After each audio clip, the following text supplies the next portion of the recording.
You know, I'm not even going to act like I'm not excited. I'm not even going to act like it.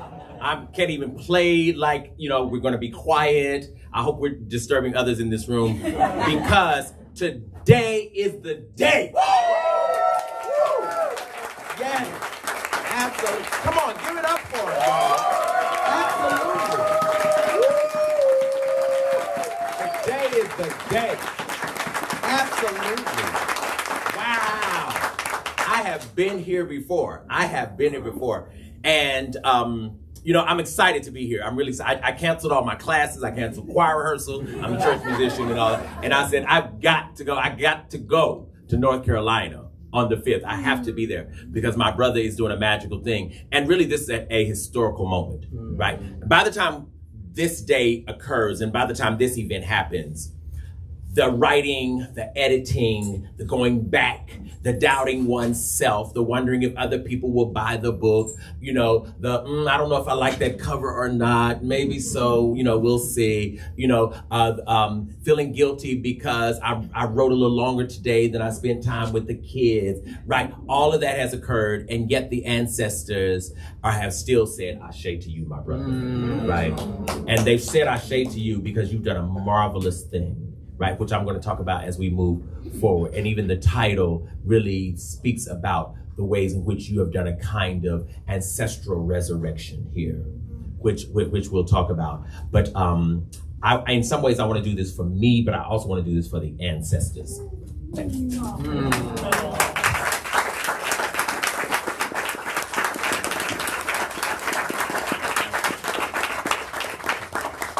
So, here we are. This is the copy I read, right? They said it to me when it was first put together. And I was in the middle of a novel, writing a novel. Some of you may know some of my work. And I said, you know, I don't know this brother. I don't know if I have time. And John said, well, you know, you might want to. I said, John, okay, you twisted my arm. Send me the damn book. You know, send me the thing, right? So I get about, maybe I'm midway through chapter 1, and I said, wait a minute. Who the hell is this brother? This brother is just fantastic. And by the time I finished, I said, we have us a masterpiece on the way here. And I'm so excited about this book. I'm so excited about what this book means. I have a PhD in African American Studies, and when I saw the title Hush Harbor, I was excited because it's you know, this title conjures something, and it conjures a space and a time and a context, and it conjures a surviving. It conjures notions of a people who fought against every odd, but still believed they'd win anyway, you know, and we're in that tradition, and I'm just so absolutely thrilled about it. So the first thing I want to ask, Anise, if you would, is summarize the book for us, because some folks in here haven't read it. Just kind of give us a general summary of what happens in the book, and then we'll go from there. That's a great opening question. Before I even do that, first I just want to say thank you to everybody in this room. This is an unbelievable moment for me. Yes. If you had asked me when I was 6, 7 years old what I wanted to be when I grew up, I would have said 4 things. I would have said the shortstop for the New York Yankees, the quarterback for the New York Giants, the point guard for the New York Knicks, or a writer. The other 3 are still on the table. But I gotta tell you, this means the world to me. One of my greatest fears was that I would pass away without ever having published a novel. And so this day to come, while I'm still here with you all, while you are here, it just means more than I can say.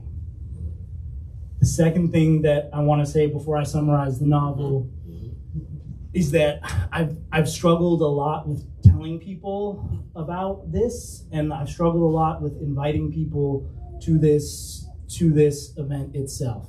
In my faith community and many of the communities I'm a part of, we think about the world in terms of individuals, communities, and institutions, and that there's supposed to be a balance between those 3. Moments like this make me feel like that balance may be too far in the individual.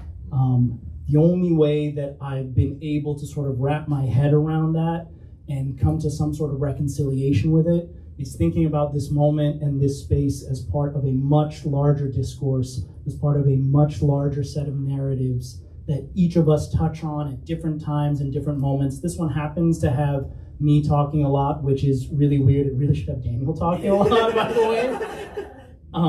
And I get that. I'm living through that here with you in this moment, but I hope you take this as a space that you also have ownership of and that you also are protagonists in. The final thing, I said only 2 things, I lied. The final thing I want to say is just an incredible thank you to Daniel Black.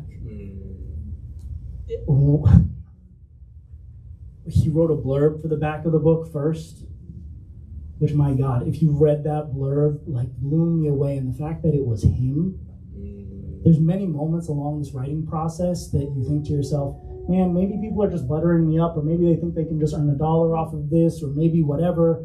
Maybe I'm just mistaken. I just happened to find the right group of people for this novel, but it's not actually any good. When Daniel's blurb came in, that was the first moment where I was like, this might be something.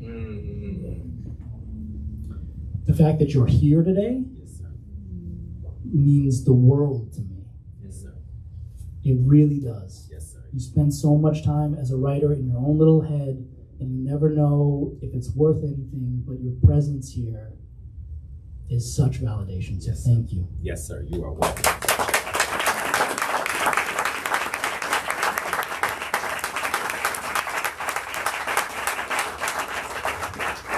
So the novel. And I'm going to join you. I don't know what this ritual is you're doing, but I'm get grounded. Get grounded. Yeah. If anybody else wants to take off their shoes, get comfortable. I'm with you. We're just having a conversation. Yes, Hush Harbor. This Hush is how Harbor. they wouldn't have that. Exactly. You know.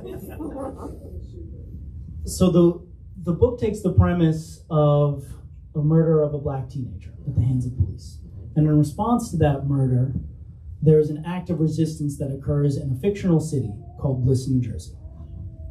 The novel starts with a character named Malik, who we can talk about in depth.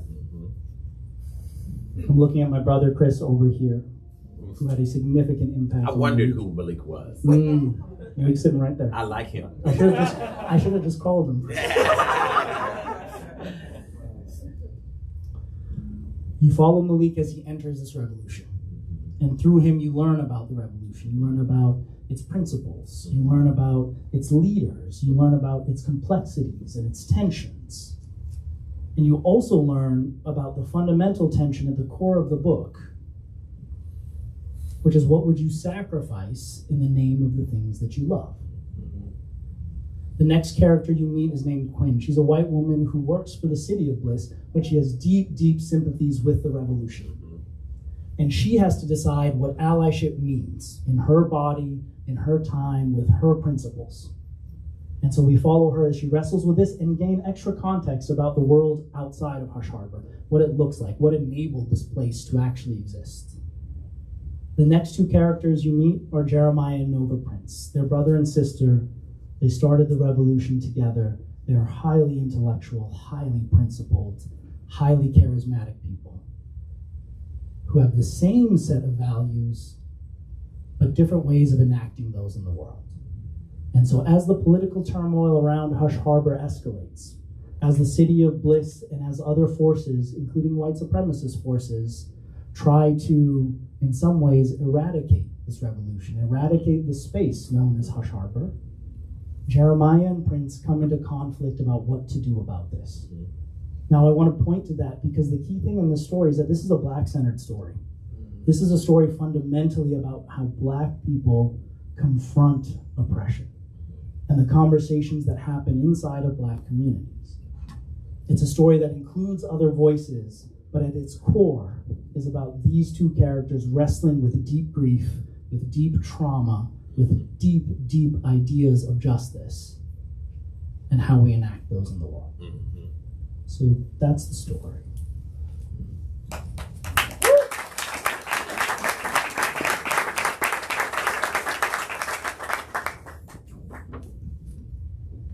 And Anise, why this story? Why did you write this story? What is it you mean to do, to inspire, to incite in this day and age with this kind of tale? I think that's maybe the toughest question to answer. I think the why I wrote the book and then what I hope to do with it are two sort of different questions. Mm-hmm. Why I wrote it, so I've been obsessed with revolution since I was a kid. And there are some folks in here who are also of Iranian descent, and you probably have a similar sort of obsession with revolution. My mom is Iranian, she's sitting in the front seat, she's videotaping this. Mom, they're also recording this, actually. She wants her own recording. Go ahead, mama. Get your own recording. And if you are of Iranian background, time is very, very cleanly divided for you between pre-revolution and post-revolution. Mm-hmm. You grow up with that stark divide. A year after the revolution, about a year after the revolution, my grandmother is living in Abadan, which is in the southeast of Iran. She finds out that one of her relatives is sick, so she goes to Tehran to take care of her relatives. Keep in mind, this is around 1980, so it's not like you have, cell phones where you're texting everybody. It's not like you have GPS. It's not like you can keep track of people. When you go, you go. My grandmother was a Baha'i. Baha'is were persecuted in Iran. She was also a very outspoken person. I wish she was here tonight. If she was here tonight, you understand she's a very outspoken person. She was not exactly a friend of the revolution. She had many people telling her that she should probably leave Iran. When she's in Tehran, the Iraq-Iran war starts. Her house is bombed, her family in Abadan flees. She has nowhere to go back to, and she receives a message from her uncle saying, "You need to leave Iran now. It's time." So my grandmother travels up to the border of Iran and Turkey. At the border, she somehow gets through the first customs with Iran. She has no idea how this happens. They should have stopped her. She was a minor celebrity at the time. She was the first woman on radio. She was quite prominent in her region and was somewhat known throughout Iran. She gets through the first set of borders. She gets to the second set of borders, the Turkish side. At the Turkish side, the Turkish official comes to her and he says, "Hey, they want you back. What did you do? Are you related to the Shah?" She says, "No, I'm not related to the Shah." He says, "Are you sure you're not related to the Shah?"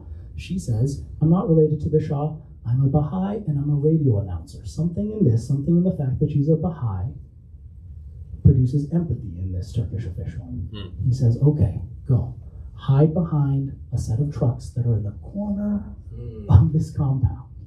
She goes, she hides behind those trucks. It's about 9, 10 in the morning. She's there for about 10, 12 hours until a different official comes. This official says, "Hey, come with me. I have your bags in this room over here. I'll give you your bags and you can go." She goes with that official.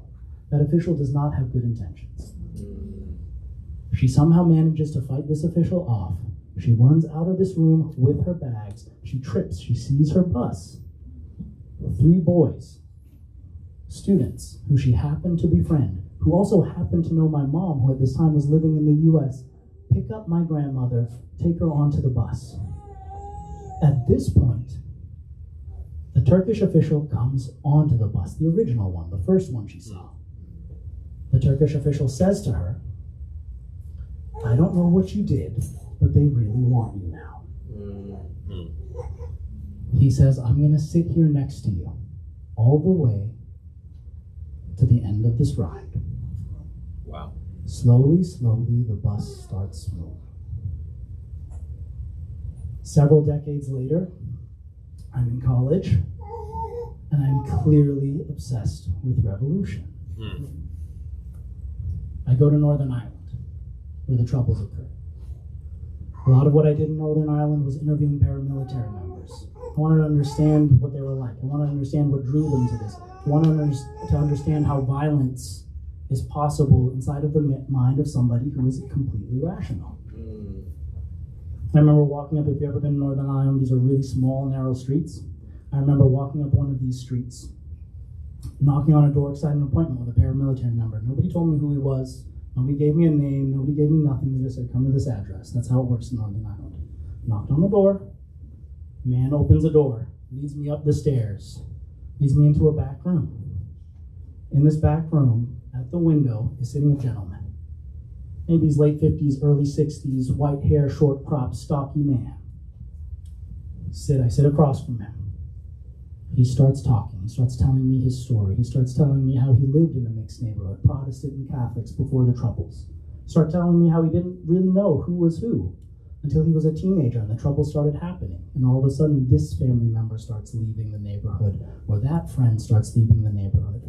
He started to hear about this bombing and that bombing. And then all of a sudden, he goes to a meeting. And a meeting turns into a gun, and a gun turns into a shooting, and a shooting turns into a lifetime. As this man is speaking, I realize two things at the same time. I realize, first, I know who this person is.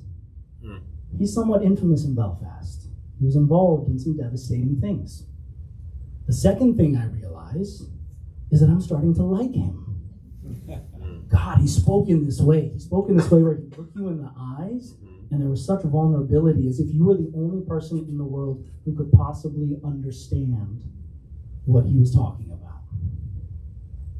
I thought about this man for a long time. I thought about the conditions that it took to create violence.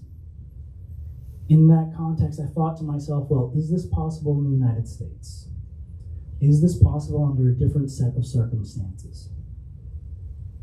I'm not a very smart person, so it took me 3 years to actually start writing Hush Harbor, but that's when the idea was born. It took me 3 years because in that time, I came back to the U.S. I got married to my beautiful wife who was here. I did an MFA in writing. And then, in the latter half of 2014, there are 3 murders that happened back to back to back. Eric Garner in New York City, Michael Brown in Ferguson, Tamir Rice in Cleveland. If you don't remember Tamir Rice's murder, Tamir Rice was 12 years old. He was playing with a toy gun at a park. Shot within moments that the police arrived. I didn't know what to do with that kind of pain. I didn't know what to do with that kind of grief. My brother Chris, who's sitting in the second row over here. Here's some things you have to know about Chris. Chris and I met in college. We fell in love with each other in college because we had this sense that we would sacrifice for one another. Absolutely. And for the sake of justice. And Chris is a little bit better looking than me, just a little bit. Don't tell him I said that. Chris goes to Ferguson. Chris goes to protest. And we talk on the phone. And initially I hear the excitement. And I hear the hope. And then that excitement and hope turns to tension, and I hear it boiling in his voice. And that tension turns into disillusion, and I hear it all in his voice. And then, very, very selfishly, I had my first character.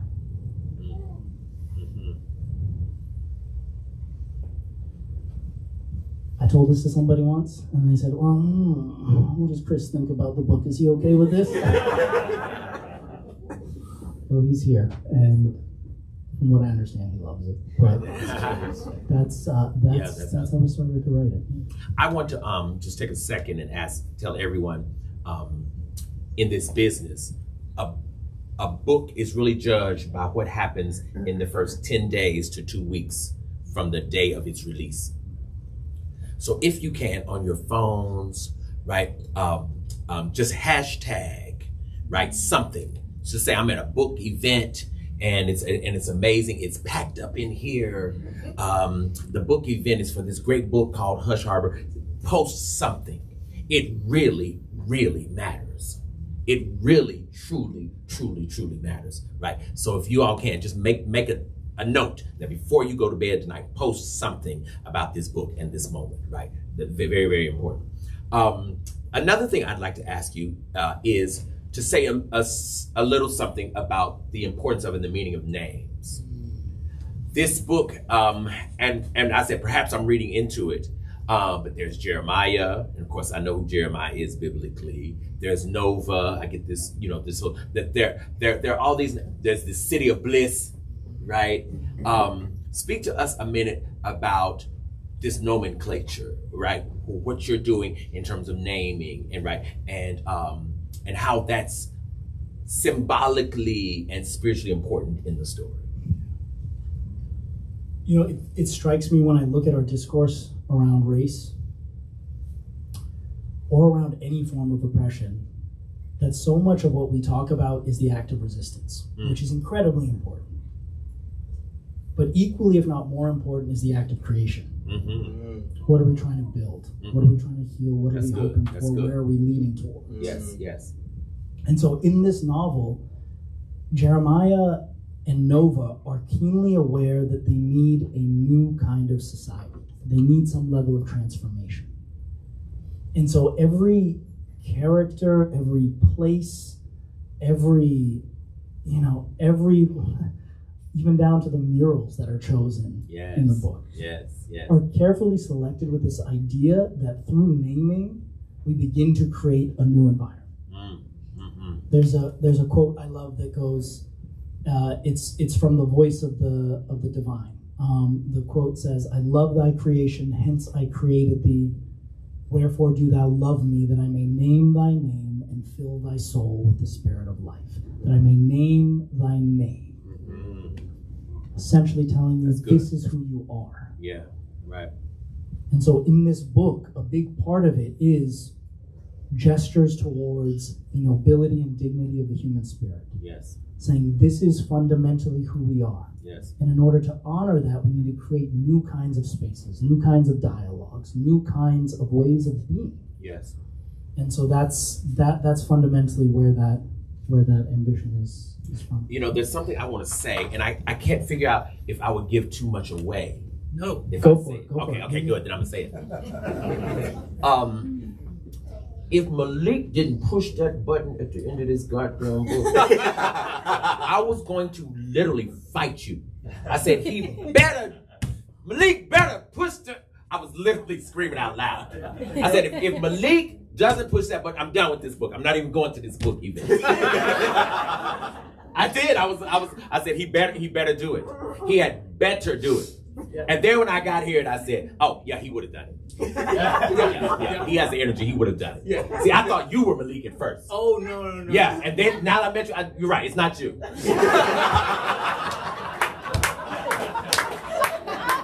It's not you, it's him. I got it. But the reason I say this too, and I am serious though, is there's a way in which too much of American history has included Black people always taking and always being depended upon to take the moral high ground. So that we always have to be the ones who go to the funerals and do the burying and do the forgiving, right? Instead of being the ones who get to take agency, right? And to enact this agency on behalf of Blackness and on behalf of Black power, which is really why this whole thing in Montgomery, Alabama was so exciting to Black folks several weeks ago. Because it's like, for one time, we actually say, oh, hell no, you know? And as I was reading this book, that's why I liked Malik, right? Because Malik was like one of these, no, they got to get it. They got to, we can't do revolution, right? And it had this soft, cute, this cuddly kind of resolution to it, right? And I wondered, did you struggle with that? With that moment? No. So in the three Black POV characters, Malik, Jeremiah, and Nova, they start in very different places, right? Philosophically, than absolutely. Their final actions. Yes.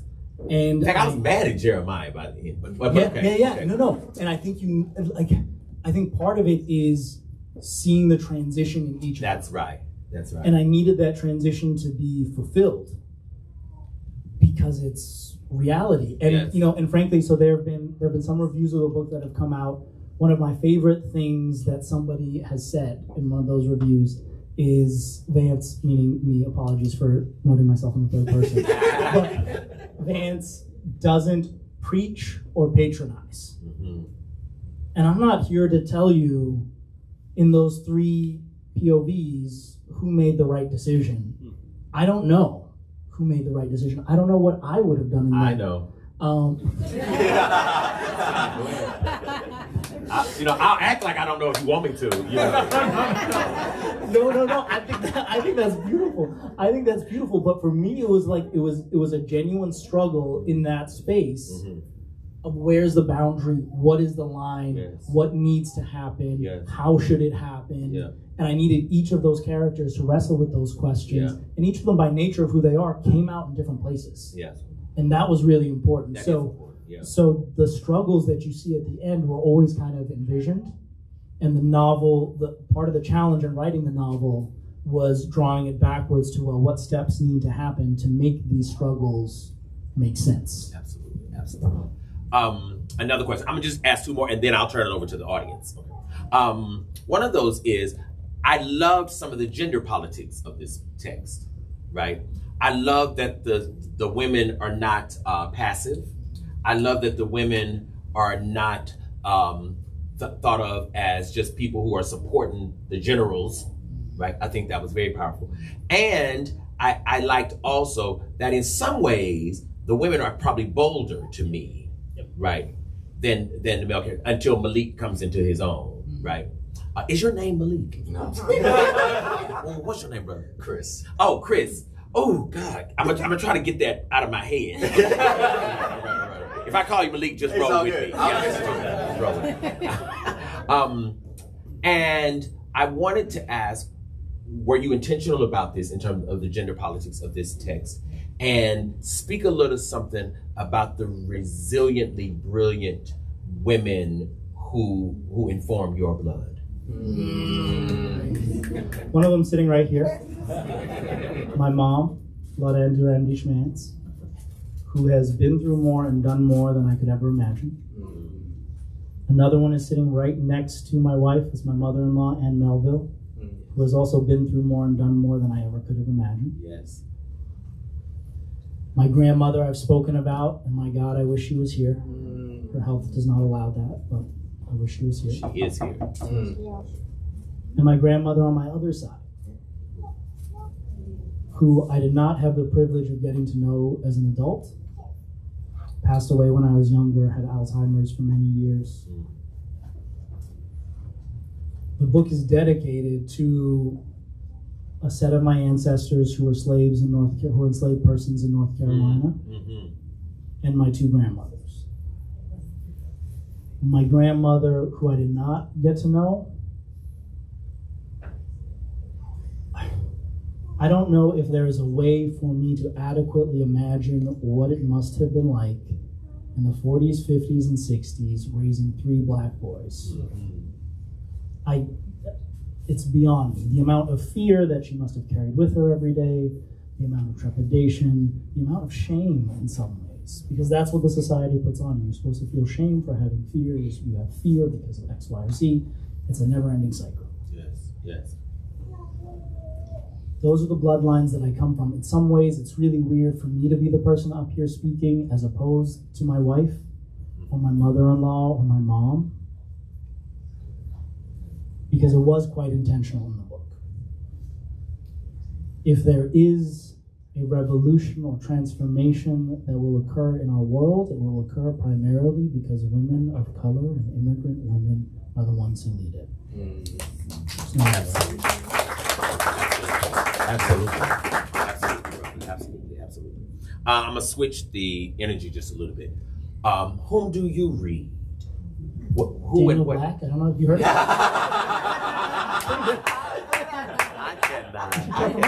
cannot. Black on black. Don't cry for me. Perfect peace. Stop it. But seriously. No, seriously. So Daniel Black in Don't Cry for Me does something so difficult. The book is written as a series of letters, which, by the way, sounds like a neat, cute idea, but is so difficult to actually pull off. It is also written from the perspective of a father, a black father, who does not accept and tries to, in very real ways, beat out the homosexuality of his son. How do you make that character, writing from that perspective, in the first person, sympathetic? The act of empathy that must take. The act of craft. It's unbelievable. You should read that book. It'll tell you about the world. It'll tell you about Daniel Black. It'll tell you about the depths of humanity. You should read that book. Black on Black, his latest collection of essays, is an education in blackness in America. And I don't mean that in a way that limits blackness in America, because sometimes that's what happens. Sometimes somebody comes up on a stage and says blackness is X, Y, Z, A, B, C, da, da, da, da, it's defined in this way, and it locks it down, does not allow it to evolve, does not allow it to have diversity, does not allow it to be free, does not allow it to be human. Black on Black allows blackness to be human. And there's no greater gift. So I would highly recommend those two books. I would also recommend, I read a lot of Camilla Shamsi, Camilla Shamsi, who's a Pakistani British writer who writes about politics, but in a very intimate way. She's a novelist, absolutely gorgeous. I read a lot of Emily St. John Mandel, because from a craft perspective, I think she's doing things technically that are just unbelievable. Jason Mott, I read a lot of course, and an author that I'm not sure many people would know of. Her name is Yi Chun, Y-E space C-H-U-N. It's just gorgeous, delicate prose that I think is absolutely beautiful. So those are some names. Okay. Fantastic. So, okay, I'm going to stop. And I'm going to take questions from the audience. So some of you have questions. If you don't have one, make one up. Anybody who wants to start? Yes, ma'am, absolutely. I wanted to say something. Okay. It's okay, I think I'm just right here. Okay. I know that writing, thank you. I know that writing can be an incredibly lonely journey. Can you kind of give us some ways you coped with writing your first novel?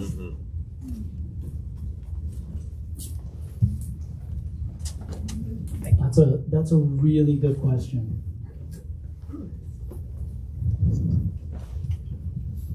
Wow. I don't know if I coped particularly well. I'll be totally frank with you. So I got serious about writing the novel when my son was born, 6 years old. And I started waking up every morning at 5:30. Actually, to be precise, around 5:21, 5:22. I realized through trial and error, if I woke up 3 minutes beforehand for some reason, like at 5:19, I'd be wrecked the rest of the day. At 5:21, 5:22, I'd be okay. Absurd things that we think as writers. And for the next hour and a half, I would enter this world that had as its fundamental premise the killing of a black boy. My daughter was born 3 years later, and I did the same thing. I think it took maybe 1 or 2 days off after she was born before I got back to writing. And the psychological toll that takes to be thinking about the murder of black children while your black children are still young, I don't think I coped well. I became very tired for obvious reasons. I was waking up super early. But I also carried with me a really deep sense of sadness most of the time. And it's maybe only in the last year or so that some of that has started to lift a little bit. But I will tell you flatly that there are moments that I am sure I was not my best self. It was not my best self to my family, to colleagues, to friends, to my community, to myself, because of that toll.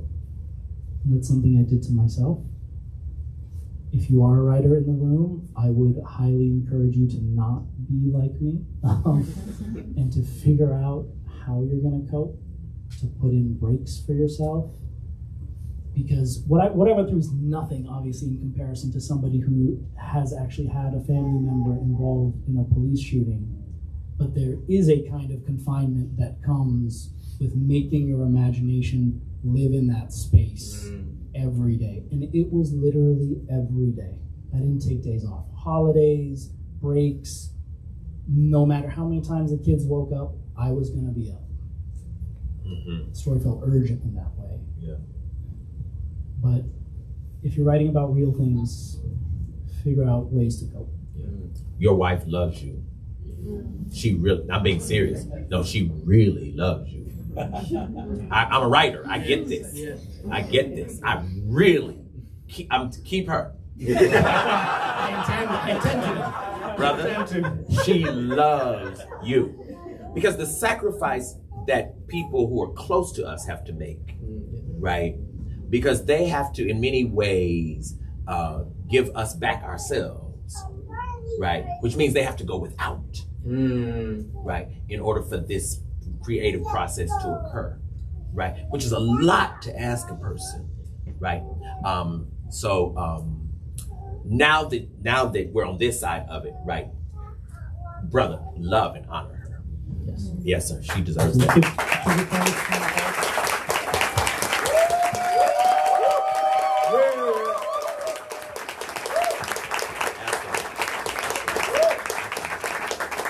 Somebody else, another question. Anyone? If not, I'll go right on. Yes, sir. A lot of people have been influenced by music. This year being the 50th anniversary of hip hop, how has hip hop influenced your writing? If so, how?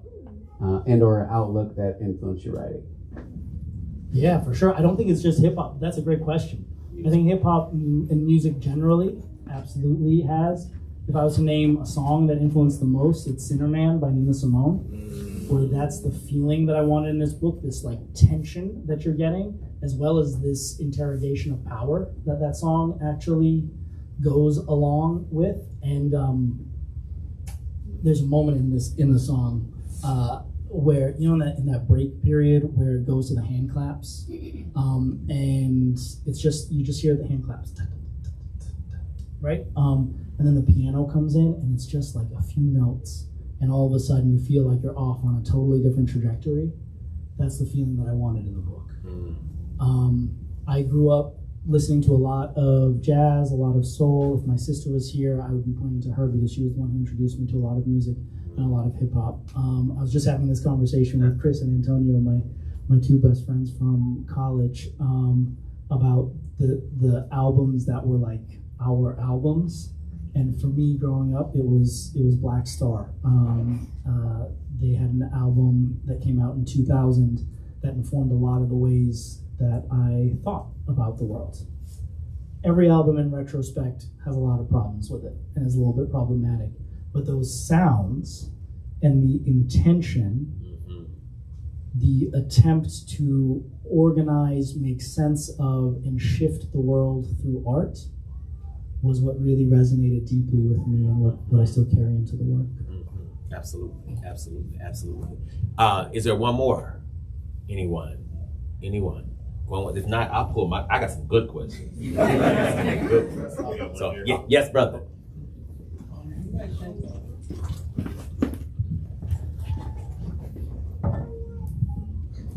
You mentioned wanting to your dreams of playing for teams that were all like in the New York area, and I definitely can relate to that. You know? Yeah, you see that hat?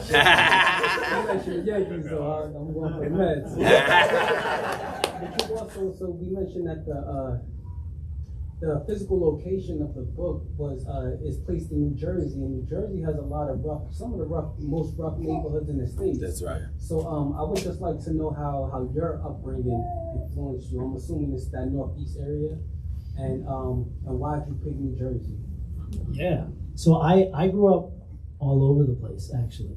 My dad's from Hartford. My mom, like I talked about, is from Iran. But I grew up mostly overseas, and so I did my high school years in Egypt.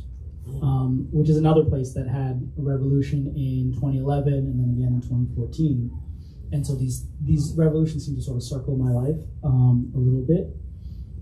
I went to New Jersey. I did my MFA in Camden, at Rutgers Camden, and did my university years in the Northeast. My family's all based in the Northeast, Hartford and Boston. And so that area was not only the area I was most intimately familiar with. I remember my senior year of college, I spent most of my senior year of college actually in Hartford itself, doing research on the neighborhoods that my dad grew up in, because I wanted to connect to my father through that research. And when it came time to write this book, I needed a place that I felt like intimately familiar with in my soul, also a place that I could completely imagine, which is why it was fictional, right? And frankly, if you've been to Camden, and not just Rutgers Camden, but like Camden. Yeah, absolutely. And you walk around Camden, you're like, oh, this could happen. Yeah. This could happen. Oh, absolutely. Even in parts of Philly, you're like, oh, yeah, this could happen. This could happen in Philly.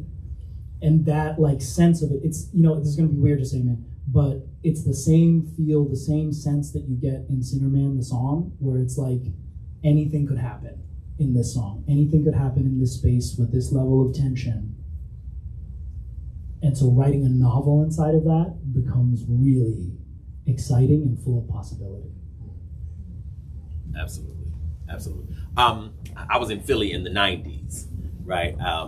And so I'm clear that it could have happened there, right? Also, before we have to wrap up, I think this book is so important. And I think this book is important because when you talk about Black youth and Black youth today, and my brother mentioned the 50th anniversary of hip hop, there seems to me to be at least a moment of challenge, at least I'll say, between young people now seeing themselves and their lives as having activist value, right? And I really, really, really want to challenge all of us to make sure we read this book, not just buy it, but read it, And in fact, I really am going to take a risk and I'm going to buy another copy to give to somebody else, to give to a child, to give to a young person to read. Are there 10 people who would join me? I'm going to buy this for a young person to read. Give me 10 people. Fantastic. Okay, we're going to go get, so you're going to stay in here, right? And we're going to come back. We're going to come back so you can sign this to these young people, right? But it's important. It's important because even as you were giving homage to these amazing women in your life, etc., and to write a book called Hush Harbor is really in many ways saying that the children need the ancestors. The young people need the elders. And for me, I think that's where hip hop breaks, right? In terms of hip hop is a genius genre. I mean, who can make words rhyme that don't rhyme at all? It's such genius. It really is genius, right? But the missing link for me in hip hop is the elders' temperance, right? That we have sold our hip hop for me sold its ability to transform itself by its willingness to say anything, right? And I'm really praying and I'm really hoping that our next 50 years will be governed by Black people in terms of the creation of hip hop. The fact that other people now govern it, we created, but they govern it, right? Means that it becomes something other than what we initially intended, right? In somebody else's hands. But I'm saying all of that to say that Hush Harbor is a beautiful work. There are sentences in there that just sizzle, man. That just really, really, really sizzle. And this kind of moment, I hope you never ever forget. You'll write other books because you're a writer now. It's what you do, right? But the first baby, right? You never forget, And all of these folks are here because we're standing witness, right, to the birthing of this literary child, right? And it's our job to raise it well, right? In community. It's our job to make sure that it gets out there and that it says what it needs to say. And that is absolutely and precisely what we're going to do. Take you a minute and breathe, but brother, no, you have done a miraculous thing. Can we just stand, y'all, and just thank this brother for this? Come on, with everything you got.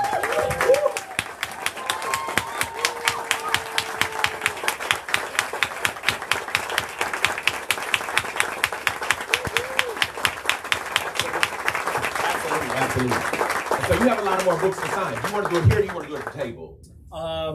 Maybe I'll do it at the table. Okay, great. Yeah. Then you're going to meet us at the table, right? So if you don't mind, you just go right on out that way, sure. Right? And the rest of us who have books, we're going to come and we're going to meet you at the table, and we're going to get books signed, and we're going to buy books for other people. And the aim here is to sell out of these books in this bookstore. We don't want to leave any in here if we can help it. Okay? All right, y'all, here we go. Here we go. You go that way. And the rest of us are coming. Thank you so much for being here, everybody.